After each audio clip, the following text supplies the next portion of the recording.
Yeah, well, actually, how we protect our stories is just one element, and that's cooperation. We actually share the stories with limited amount of people, only those who need to know, but it's extremely important. And when someone is actually doing the story, working on a story, he's working with a team, he's working with the editor, and he's working with the tech people who actually set up and check his computer before he starts to work on a story.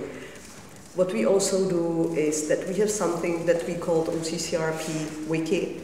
It's an online platform on our own server, and actually if the team is working on a story, because all of the stories we do are cross-border, you don't write the story in your computer, you write all the information, you gather all the information on Wiki.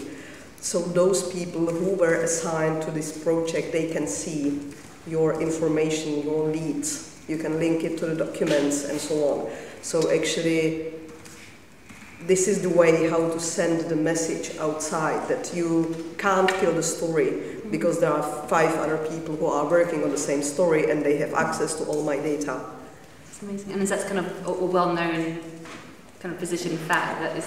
It is, and you know, when you actually mentioned Khadija's story, our colleague from Azerbaijan, she was she was sentenced to 7.5 years in jail.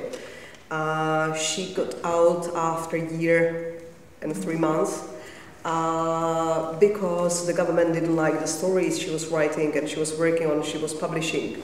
So actually the idea of the Khadija project was that we are going to continue, we won't only finish her investigations, we will start our own investigations in our countries and just put it online and sign it with her name.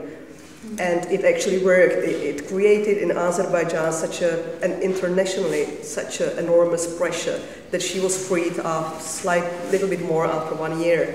And what she told me when she still can't travel. She's some kind of a travel ban, but she can meet people if they come to Azerbaijan.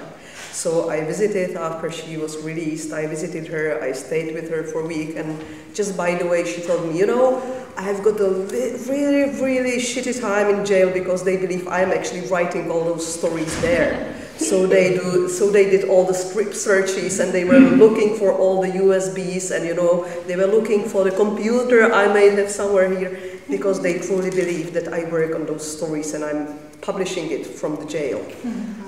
And then it was actually easier for them to release her